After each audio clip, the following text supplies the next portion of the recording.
dans un futur très proche, on va avoir réellement la capacité de guérir un trouble de stress post-traumatique.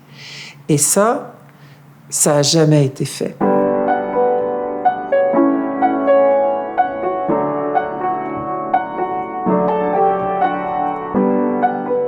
Ma première confrontation avec le trauma, c'est au moment de la tuerie de la Polytechnique.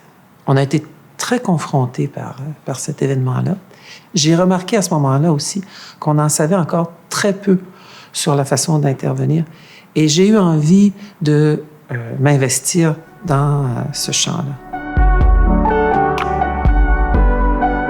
Un psychotraumatisme, pour employer une image, vous faites un dépassement, il y a une voiture qui s'en vient de l'autre côté, vous vous dites « ça y est, c'est fini pour moi, c'est foutu ».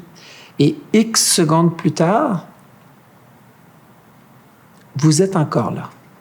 Vous avez survécu, mais vous y avez laissé une petite partie de vous-même aussi.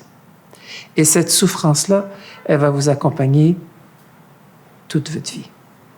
On est parti de cette idée que pour souffrir de stress post-traumatique, il faut deux choses.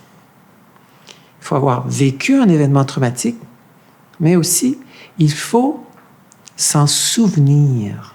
Si on était capable de diminuer la force de se souvenir, peut-être qu'on serait capable de traiter le trouble de stress post-traumatique d'une façon totalement innovante. Le traitement, ça va consister à raviver un souvenir avec le patient sous l'effet d'un bloqueur de la reconsolidation qui va bloquer toutes ces hormones de stress et qui va empêcher de réenregistrer le souvenir dans toute sa puissance. Le résultat net du traitement, c'est que de séance en séance, l'événement devient de moins en moins traumatique et de plus en plus banal. Du coup, les symptômes s'évanouissent. On va proposer 6 séances de 25 minutes aux patients, 6 séances où ils vont se remémorer leur trauma sous propranolol à raison d'1 fois par semaine. Et donc, en 6 semaines, on va obtenir des résultats qui vont être tout aussi probants que les meilleures psychothérapies qui existent pour le stress post-traumatique, mais qui sont beaucoup plus longues, beaucoup plus douloureuses, beaucoup plus coûteuses, qui requièrent beaucoup plus d'expertise. Et au fond, l'innovation, c'est ça. J'entends parler des attentats au Bataclan. À ce moment-là, on termine un essai clinique qui a vraiment des résultats probants. Je vais aller proposer mes services et je vais me retrouver dans une immense salle avec à peu près une quinzaine de PDG d'hôpitaux en train de faire mon petit boniment. Puis je vais leur dire, regardez, on est capable de soigner le stress post-traumatique en 6 séances. Je suis capable de vous l'enseigner en 2 jours.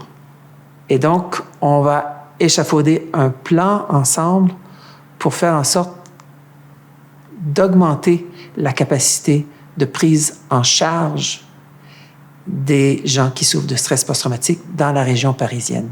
On a aussi mené une action au Liban après l'explosion du port de Beyrouth. Et j'ai formé une association qui s'appelle l'Association internationale pour la thérapie de la réconciliation, qui est une association à but non lucratif et qui nous permet de faire des actions humanitaires environ 1 fois par année. La thérapie de la reconsolidation, moi, je la conçois comme l'occasion de mener des actions humanitaires. Et vous savez, en ce moment, avec les changements climatiques, des désastres, il ne va pas en arriver moins. Il va en arriver plus. S'il y a des gens qui nous écoutent en ce moment et qui font de la philanthropie, je pense qu'il y aurait une belle action à poser si on était capable de former un maximum de gens dans un maximum de pays où on a peu ou pas accès à des professionnels en santé mentale. Ma plus grande satisfaction, c'est d'avoir pu découvrir quelque chose qui aide un grand nombre de gens. Devenir psychologue et aider une personne à la fois, c'était déjà une grande satisfaction, mais d'avoir découvert quelque chose que j'ai pu enseigner à d'autres psychologues et avoir cet effet démultiplicateur, ça, c'est ma plus grande satisfaction.